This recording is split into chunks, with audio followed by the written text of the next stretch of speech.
Boa noite, irmãos. Boa noite a todos. É um prazer estar novamente aqui com os amados irmãos, para mais um dia em que nós temos a oportunidade de meditarmos na palavra do Senhor. Hoje temos aí um momento um pouco diferente dos demais. Nós temos a ausência aí dos nossos amados irmãos aí do grupo de louvor. Nossa irmã Candinha fez uma intervenção cirúrgica durante a semana, está tudo bem e tal, mas ainda está num processo de recuperação. E a gente sabe que ela sempre esteve à disposição aí para nos abençoar nesse momento, mas nós queremos, principalmente nesse espaço que nós vamos ter agora, para meditar na palavra do Senhor e que o Senhor nos abençoe e que a graça dele nos alcance e que possamos sair após essa mensagem, na certeza de que Deus está cuidando de cada um de nós. Nós vamos orar para que Deus realmente fale aos nossos corações. Deus amado, bendito, nós queremos te louvar, te agradecer. Muito obrigado porque mais uma vez estamos reunidos diante do Senhor como igreja, cada um hoje na sua casa, em decorrência desse momento de isolamento social, mas nós sabemos que o Senhor está cuidando de nós. Sabemos que durante essa semana o Senhor se fez presente, o Senhor nos ajudou em nossa caminhada e podemos ter a certeza que em meio a todas as nossas dificuldades o Senhor sempre esteve ao nosso lado, não nos abandonou e cuidou de cada um de nós. Então nós queremos te louvar mais uma vez pelo rico privilégio de nós meditarmos na Tua Palavra. Que o Senhor fale de uma forma poderosa aos nossos corações, que o Teu Santo Espírito nos encha com a Tua presença e que ao terminarmos esse devocional, as pessoas que ouvirem tenham a certeza de que foi a Tua Palavra que foi ministrada nesse momento. Nós oramos assim, pedindo perdão também dos nossos pecados, das nossas faltas, das nossas transgressões, daquilo que ainda há em nós que desagrada ao Senhor e pedindo que a cada dia a nossa vida esteja sendo conduzida pelo Teu Santo Espírito e que possamos continuar caminhando de acordo com a Tua santa e soberana vontade. Oramos em nome de Jesus. Amém. Bom, irmãos, nós queremos meditar aqui com os irmãos em alguns textos. Vamos começar primeiramente no livro de Deuteronômio 34, tá? Deuteronômio 34. Nós vamos fazer aqui uma meditação em relação a um personagem, extremamente conhecido, mas nós queremos como tema principal dessa mensagem, se nós pudéssemos sugerir aí um título para ela, a qual geração você pertence? Aí poderíamos colocar a qual geração nós pertencemos. Qual é a geração que nós estamos enquadrados? Qual é a geração em que nós estamos inseridos? E aí eu quero falar aqui sobre 3 gerações. Então vamos começar no livro de Deuteronômio, capítulo de número 34, a partir do versículo de número 4. É um momento aqui de interação entre Deus e Moisés, e vamos, a partir desse primeiro texto que nós vamos ler, então, fazemos aí uma breve meditação em relação às gerações. Já é comum citarmos em relação aos tempos difíceis que nós estamos vivendo, aos tempos de enormes dificuldades, de problemas que nós estamos tendo que atravessar. Nós ainda não sabemos como será o mundo pós-pandemia, nós não sabemos como será a economia nesse mundo pós-pandemia, como serão os relacionamentos sociais nesse mundo pós-pandemia. Ontem mesmo eu falava com um irmão e esse é um momento muito peculiar, porque quando nós falamos da figura de Jesus, existem pessoas que não acreditam na sua existência. Uns o têm apenas como um símbolo da religiosidade, como um profeta, como um homem comum, como um lunático. Ou seja, existem várias interpretações acerca da pessoa de Jesus. Então, e algumas pessoas também se dão o direito, isso realmente é algo pertencente à nossa individualidade e à nossa liberdade de crer ou não, e algumas pessoas não acreditam na figura de Jesus. E isso também exige da nossa parte um respeito, porque lhe é dado esse direito de crer ou não crer. Mas ontem eu conversava com um irmão falando sobre isso, mas é inevitável, mesmo aqueles que creem, em relação aos que não creem, que o mundo, a história da humanidade está dividida entre antes de Cristo e depois de Cristo. Ou seja, por mais que possamos tentar duvidar da existência de Jesus, nós não podemos. A história foi dividida entre antes dele e depois dele. E talvez, né, em meio a esse momento que a humanidade atravessa, ou seja, não é um momento que pertence apenas ao Brasil ou a alguns países, não, boa parte do mundo tem passado por esse momento de adversidade e provavelmente quando a história for contada daqui a alguns anos, ela também vai ter como referencial o antes da pandemia e o pós-pandemia. Ou seja, como que nós, né, vamos contar essa história, o que veio antes e o que surgirá após esse momento. Então, quando nós falamos de geração, é isso que eu quero meditar com os irmãos, nós temos também alguns detalhes a observar, e por isso que eu disse qual geração que nós pertencemos, qual geração que eu pertenço, qual geração que eu quero pertencer. Então, nós realmente não sabemos, né, o que está por vir, mas nós temos que ter uma certeza, onde a nossa fé está alicerçada. Isso que deve ser a base principal do cristão. Independente das circunstâncias difíceis ou complexas que nos cercam, muitas vezes, independente da nossa vontade, mas nós temos que ter essa convicção, onde a nossa fé está alicerçada. Então, nesse texto aqui de Deuteronômio capítulo 34, a partir do versículo de número 4, o Senhor está dizendo aqui, e conversando com Moisés, ele chama Moisés, né, para uma conversa, e ele começa dizendo assim: E disse-lhe o Senhor, essa é a terra que jurei a Abraão, Isaque e Jacó, dizendo, a tua descendência a darei, e eu te faço vê-la com os teus olhos, porém lá não passarás. Assim morreu ali Moisés, servo do Senhor, na terra de Moabe, conforme a palavra do Senhor. E o sepultou num vale, na terra de Moabe, em frente de Bet-peor. E ninguém soube até hoje o lugar da sua sepultura. Era Moisés, da idade de 120 anos quando morreu, os seus olhos nunca se escureceram, nem perdeu o seu vigor, e os filhos de Israel prantearam a morte de Moisés por 30 dias, nas campinas de Moabe, e os dias do pranto no luto de Moisés se cumpriram. E Josué, filho de Num, foi cheio do espírito de sabedoria, porquanto Moisés tinha posto sobre ele as suas mãos. Assim os filhos de Israel lhes deram ouvidos, e fizeram como o Senhor ordenara a Moisés. E nunca mais se levantou em Israel profeta algum como Moisés, a quem o Senhor conhecera face a face. Nem semelhante em todos os sinais e maravilhas que o Senhor o enviou para fazer na terra do Egito, a Faraó e a todos os seus servos e a toda a sua terra.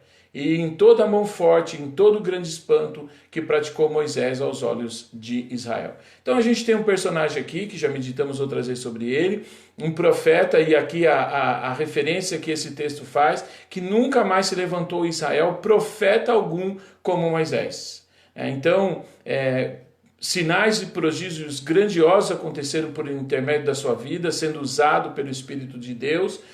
Então não houve um profeta maior que Moisés, ou seja, é uma pessoa de referência quando nós pensamos em relacionamento com Deus, ou seja, um homem que viu Deus, que conversou com Deus face a face, que teve esse grande privilégio.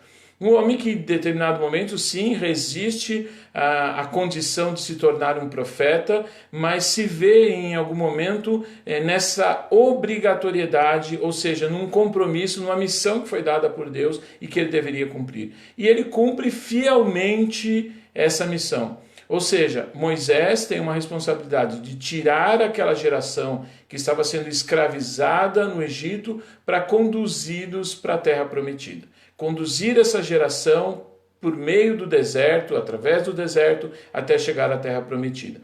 Ou seja, nós temos aqui um personagem, e muito se fala desse texto, por que Moisés não entrou na terra prometida. Quando nós olhamos para isso, existem vários teóricos, até mesmo dentro de correntes do judaísmo, que defendem diversas vertentes pelo fato de isso ter acontecido. Ou seja, por que Moisés não entrou na terra prometida? E alguns, historiadores, teólogos, pesquisadores têm interpretações diferentes. Não há aqui uma unanimidade em relação ao porquê Moisés não entrou na terra prometida. Então, existem textos que fazem uma referência de determinado momento e aquele provavelmente teria sido o fator principal que ele não entrou na terra, mas as interpretações elas acabam sendo um tanto quanto controversas. Mas aqui, veja, Moisés sai do Egito com uma responsabilidade: conduzir aquele povo até a terra prometida. Ele chega até esse momento, o Senhor leva ele lá para o monte, ele contempla a terra prometida, ou seja, tem a certeza de que a terra realmente existia, de que não era uma promessa vaga, de que não era uma promessa vazia. Então, o que Deus havia falado por intermédio da sua vida em relação ao povo que saía da terra do Egito era real. Ele contempla isso, mas o Senhor não permite que ele entre nessa terra. Então, nós estamos falando de um homem que viu Deus face a face. E aí, quando nós estamos falando então sobre geração, e é isso que eu quero meditar com os irmãos aqui, aí no livro de Números, capítulo 32, você não precisa nem se preocupar aí de ficar procurando, mas no livro de Números, capítulo 32, no versículos de número 11 e 12, a Bíblia nos diz assim: que os homens que subiram do Egito, de 20 anos para cima, não verão a terra que jurei a Abraão, a Isaque e a Jacó, porquanto não perseveraram em seguir-me, exceto Caleb, filho de Jefoné, e Quenezeu, e Josué, filho de Num, porquanto perseveraram em seguir ao Senhor.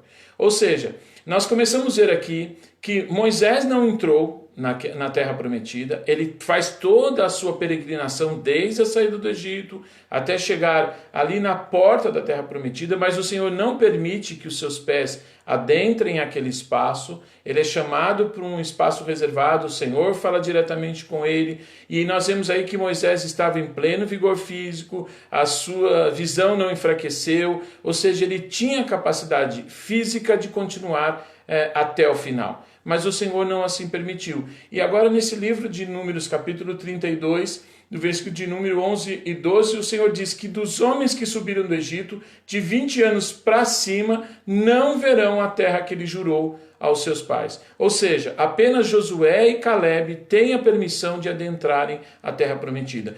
Então nós conseguimos ver que toda aquela geração que saiu do Egito, que passa aos 40 anos na sua caminhada pelo deserto, não adentram a terra. E inclusive dentro dessa geração estava o próprio Moisés. Nem Moisés, o grande líder daquela nação, tem o privilégio de entrar na terra prometida. E aí nós poderíamos nos revoltar, nos inquietarmos do porquê desse comportamento de Deus. Ou seja, a ordem agora é que dos homens que saíram do Egito de 20 anos para cima não entrassem à terra prometida. Então, dentro desse grupo, inclusive, fazia parte Moisés. E então, a primeira coisa que eu quero meditar com os irmãos, a gente tem aqui uma geração que atravessou um longo período de caminhada, um longo período de vivência, de existência no deserto, mas a palavra diz que eles não entraram na terra prometida porque não perseveraram em seguir ao Senhor. Ou seja, a primeira coisa que nós podemos chamar a atenção aqui, era uma geração que, embora tivesse sido grandemente agraciada pelo Senhor, com a grande visão de ver o mar se abrir, de que eles passassem a seco pelo mar, vendo o maná que descia dos céus, vendo por tantas vezes providências de Deus, as pragas que atingiram o Egito, ou seja, viram os mais variados sinais e prodígios, os mais diversos milagres, os mais diversos atos sobrenaturais de Deus, mas ainda assim, aquela geração não perseverou em seguir ao Senhor. Ou seja, muitas vezes nós também achamos que é pelo simples fato de nós presenciarmos sinais, prodígios, milagres, de nós experimentarmos os nossos milagres, de nós experimentarmos os sinais e prodígios, que simplesmente isso nos dá a garantia de adentrarmos a terra prometida. E nós vemos aqui que não.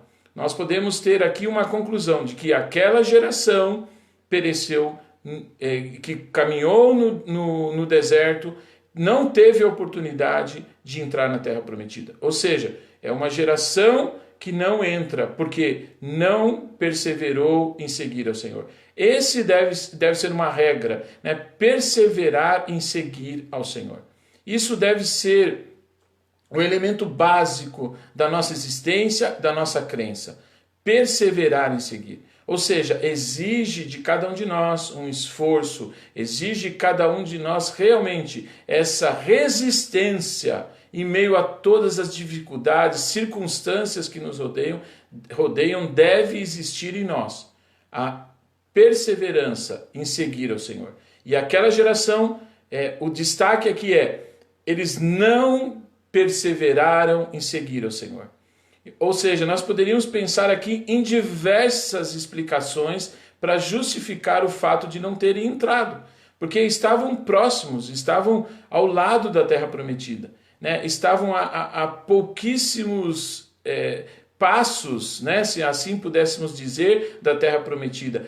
No entanto, eles não puderam entrar. E aí poderíamos pensar que eles blasfemaram, que eles murmuraram, que eles questionaram, que eles foram rebeldes, mas o grande destaque eles não perseveraram em seguir ao Senhor. E esse é o desafio. É o desafio em meio aos pecados que nós cometemos, às falhas que nós temos. O que importa para o Senhor é que nós não venhamos desistir da nossa caminhada. E isso é algo individual. Veja que quem adentra nessa terra? Josué e Caleb. Então aquela geração do deserto, aquela geração que fez essa longa caminhada de dificuldades, de dores, de lágrimas, de perdas, de mortes, de diversas circunstâncias contrárias, eles não entraram. Então, por quê? Porque não perseveraram. E nós temos que ter essa certeza. Devemos perseverar em seguir ao Senhor. Perseverar é algo que exige esforço, exige de cada um de nós uma dedicação. Então temos uma geração que 40 anos andou, né, pelo deserto e, no entanto, não, né, chegou ao ápice dessa caminhada, a tomar posse dessa grande bênção. E aqui no livro de Juízes, capítulo 2, nós temos aqui também um momento muito importante. O momento que Josué, né, exerce a liderança. E aqui a partir do versículo de número 9, Juízes capítulo 2, versículo 9. E havendo Josué despedido o povo, foram-se os filhos de Israel, cada um com a sua herança, para possuírem a terra. Ou seja, sob a liderança de Josué, aquele povo recebe autorização para possuir a terra. E serviu o povo ao Senhor todos os dias de Josué e todos os dias dos anciãos que ainda sobreviveram depois de Josué e viram toda aquela grande obra do Senhor que fizera Josué. Então, e a Josué e a Israel. Então o povo tem aqui, sob a liderança de Josué, né, o grande privilégio, a grande bênção de adentrar na terra prometida. E durante a existência de Josué, e durante ainda os dias dos anciãos que sobreviveram depois de Josué, eles fizeram tudo o que o Senhor ordenasse. Tudo que o Senhor ordenasse, tudo que o Senhor colocava como regra, aquelas pessoas cumpriam. Eles perseveraram em continuar nessa caminhada do Senhor. Entretanto, vai chegar o momento da morte de Josué. Josué, o grande líder, morre. Aí nós temos, a partir do versículo de número 10. E foi também congregada toda aquela geração a seus pais, e outra geração após ela se levantou, que não conhecia o Senhor, nem tampouco a obra que ele fizera a Israel. Então fizeram os filhos de Israel o que era mal aos olhos do Senhor, e serviram aos Balaíns, e deixaram ao Deus de seus pais, que os tirara da terra do Egito, e foram-se após outros deuses, dentre os deuses dos povos que havia ao redor deles, e adoraram a eles, e provocaram a ira ao Senhor. Ou seja, nós temos então a primeira geração, a geração que sai do Egito, caminha pelo deserto e não tem a permissão de entrar na Terra Prometida. E nós temos agora a geração pós-deserto, a geração que está agora sob a liderança de Josué. Essa geração, ela adentra a Terra Prometida. Ou seja, essa geração entra na Terra Prometida. E agora nós vamos então ver uma geração que cumpre as ordenanças, que obedece ao Senhor, que são fiéis aos seus líderes, não apenas Josué, mas aos anciãos que sobreviveram logo após a partida de Josué. Há ali uma consistência na fé e na espiritualidade daquelas pessoas. Mas nós vamos viver, depois de todo esse momento, uma nova geração. Uma geração que a Bíblia diz que deixaram de conhecer ao Senhor. Ou seja, é uma geração que após essa geração deixa de conhecer ao Senhor. Se nós olharmos para os filhos do sacerdote Eli, para os próprios filhos do profeta Samuel, uns corrompidos pela ganância, pelo desejo de possuir mais, roubavam até mesmo das próprias ofertas que eram levantadas no altar. Nós temos os próprios filhos de Samuel, que faz com que as pessoas se tornem indignadas e peçam para que Samuel busque um rei para aquela nação, porque Samuel já estava velho e os seus filhos não seguiam o caminho do pai.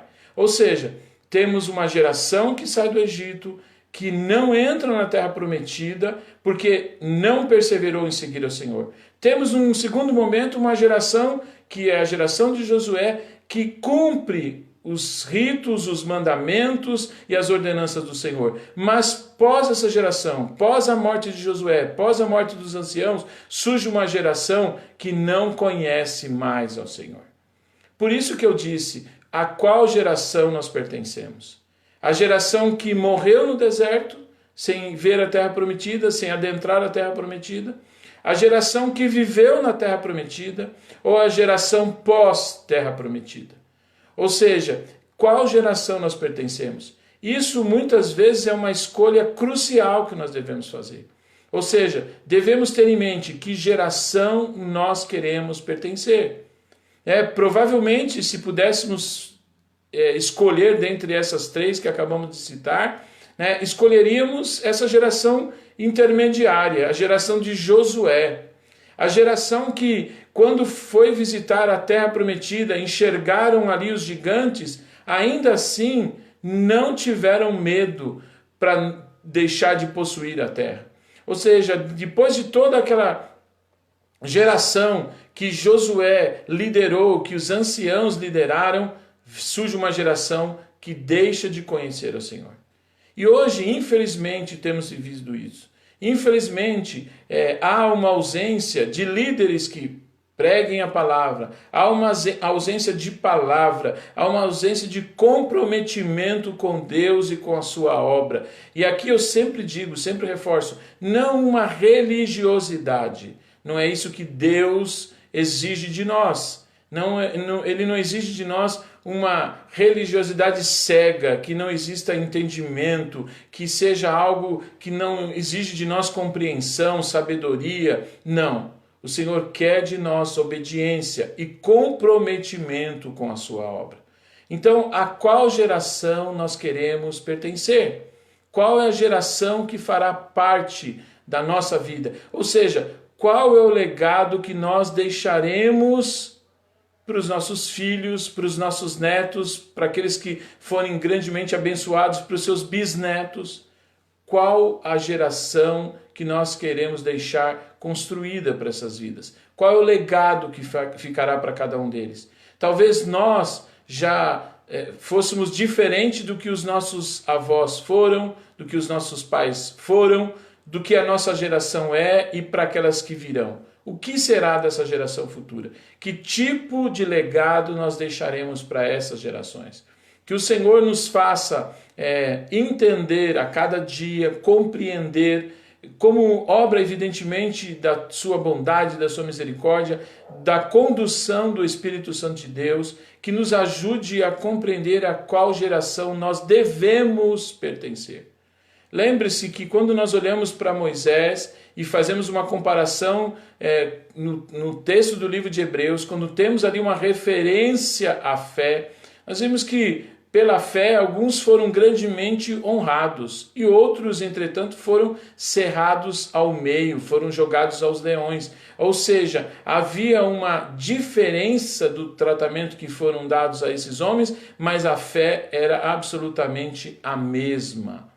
Então, o que nós estamos fazendo?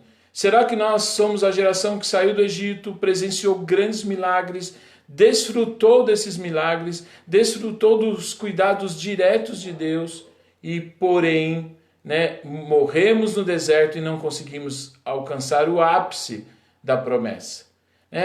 Quem sabe somos a geração de Josué que cumpriu aquilo que o Senhor havia ordenado aos liderados de Josué, e quem sabe, talvez estejamos inconscientemente pertencendo a uma geração que desconhece ao Senhor.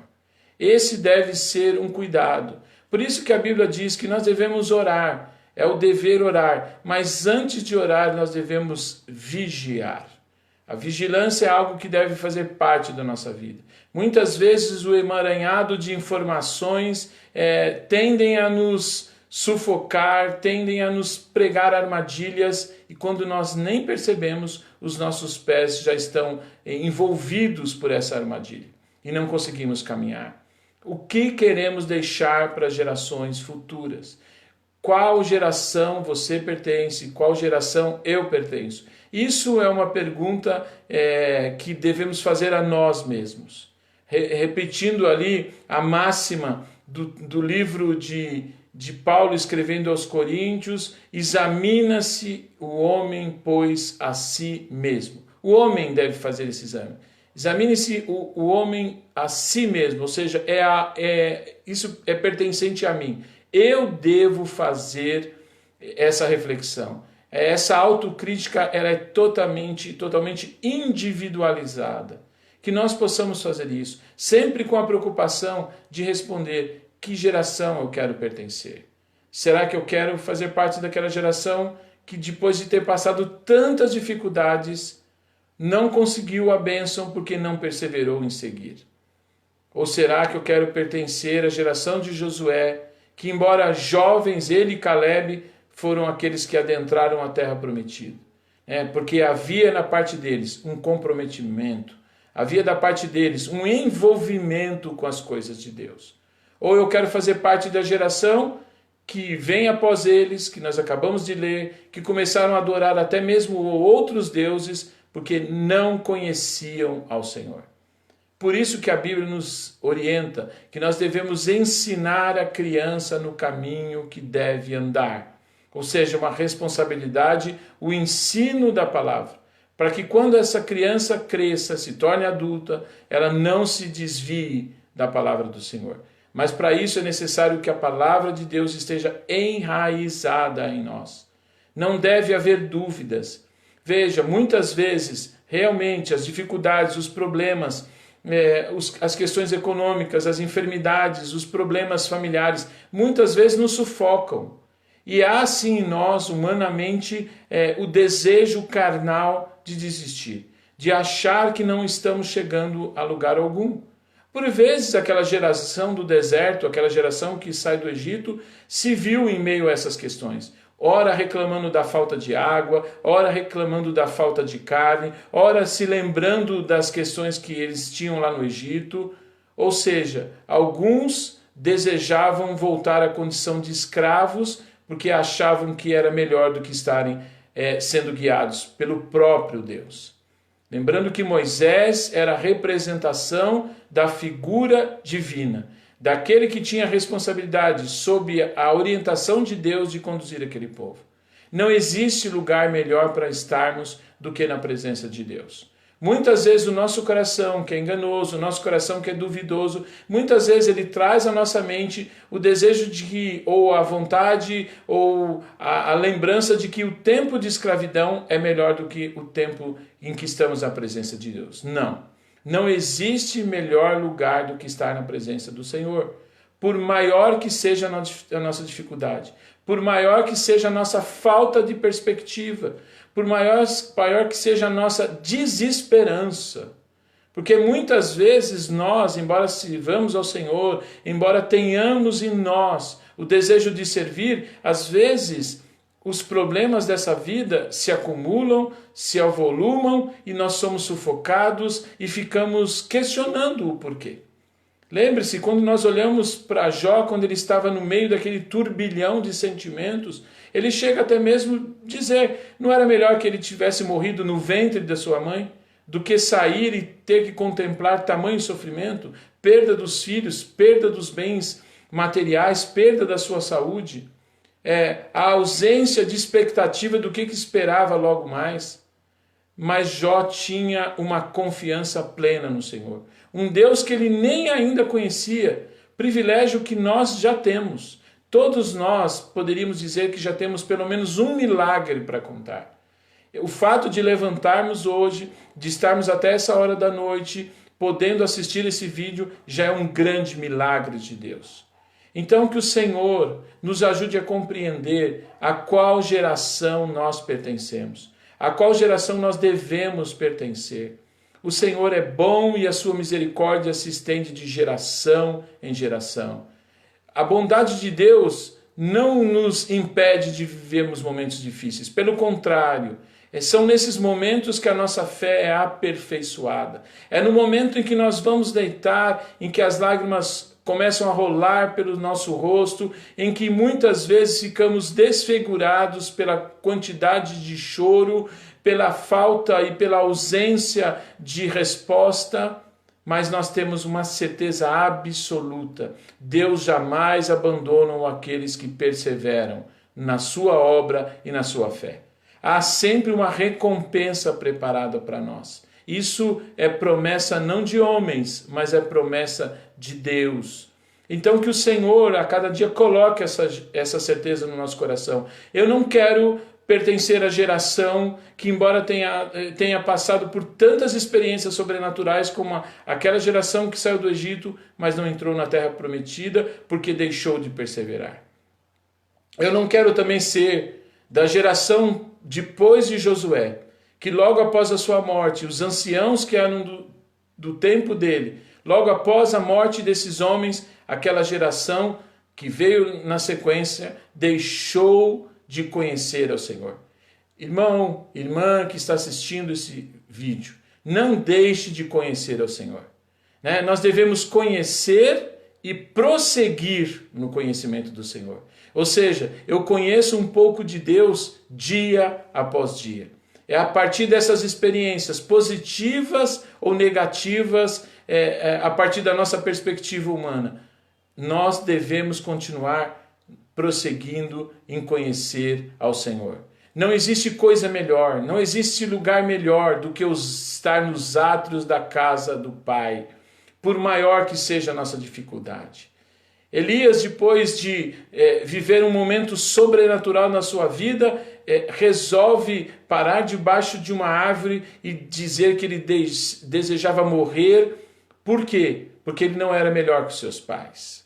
E ele permanece assim por um período. Mas o Senhor vai lá e dá um chacoalhão em Elias, dizendo, não, Elias, você não foi chamado para isso. Há uma promessa na sua vida. E ali nós vemos um homem que havia nele sim intimidade com Deus, experiências vividas diretamente com Deus, mas isso também não deixou de que ele vivesse o seu momento de humanidade. Jesus, quando esteve aqui, teve os seus momentos de humanidade. Teve quando chorou, teve quando sofreu, teve quando sentiu dor, teve quando se decepcionou com o homem, mas ainda assim ele perseverou no projeto de Deus. Meu irmão, minha irmã, devemos perseverar em seguir ao Senhor. Que geração você quer pertencer? na geração que não deixa legado nenhum, na geração que substitui a palavra por qualquer outra coisa, na geração que deixa o comprometimento no Senhor por causa dos problemas, por causa das adversidades dessa vida. Jesus disse: o Filho do Homem não tem onde reclinar a sua cabeça. Mas se nós quisermos segui-lo, é necessário sim tomar a nossa cruz e segui-lo. Tomar, cada um tomar a sua, cada um entender que isso faz parte da nossa existência como cristãos. Cristianismo não é uma religião, cristianismo não é uma filosofia de vida, cristianismo é o serviço de servir ao Senhor. É o ministério de servir ao Senhor. É o ministério de agradar ao Senhor. É o ministério de amar o nosso irmão. É o ministério da comunhão dos santos. Esse é o ministério que está implícito no cristianismo. Cristianismo não é mais uma religião. Cristianismo é, com certeza, uma obra de fé e que depende de cada um de nós, da nossa perseverança, da nossa confiança e da nossa certeza absoluta de que Deus está no controle de tudo. Deus não saiu do controle da sua vida. Ainda que você esteja chorando, ainda que você esteja em dificuldades, ainda que você esteja enfrentando uma enormidade de problemas, Deus está no controle da sua vida. E Ele disse que Ele jamais irá te abandonar. Ele estaria com você hoje e por todo sempre. Ele estaria com cada um de nós, com cada um daqueles que perseveram em seguir ao Senhor. Eu quero perseverar em seguir ao Senhor. Eu não quero pertencer à geração do deserto. Eu não quero pertencer na geração depois de Josué. Eu quero ficar nessa geração. Na geração que obedeceu ao Senhor e que teve a preocupação de fazer aquilo que o Senhor queria. E não foi fácil para Josué. Não foi fácil para Josué liderar aquele povo. As dificuldades continuaram. As dificuldades existiram desde a saída do Egito, desde a posse da terra prometida. Mas ainda assim, as lutas continuaram. Elas viriam ainda de forma ainda maiores para gerações futuras. Mas o principal é perseverar em seguir ao Senhor. Faça isso. Que Deus, com o Espírito Santo do Senhor, te ajude nisso. Eu sei que não é fácil, eu sei que muitas vezes nós somos procurados para dar respostas, mas muitas vezes não temos respostas. Muitas vezes não temos resposta. Jesus, quando orou para que o Pai tirasse o cálice dele, ele não teve resposta. Pelo contrário, ele respondeu: mas que não seja feita a minha, mas que seja feita a tua vontade. Muitas vezes nós não teremos resposta para os nossos problemas e para as nossas aflições, mas que a nossa resposta seja como a de Jó, quando a mulher dele disse: olha, amaldiçoe-se teu Deus e morra. Ele disse: você fala como louca. Jesus, quando ora ali, em grande pranto, em grande dor, já se antecipando às aflições que ele deveria sofrer na cruz, ele diz: ah, Senhor, se possível, passa de mim esse cálice. Eu sei que talvez muitos de nós nessa semana tiveram essa mesma oração. Senhor, se possível, passa de mim esse cálice. Eu não tenho forças, eu não tenho estrutura, a minha parte emocional já está em frangalhos, eu não tenho mais, a minha alma está abatida, o meu espírito está enfraquecido. Muitos de nós, talvez durante essa semana, tenha dito isso. Passa de mim esse cálice.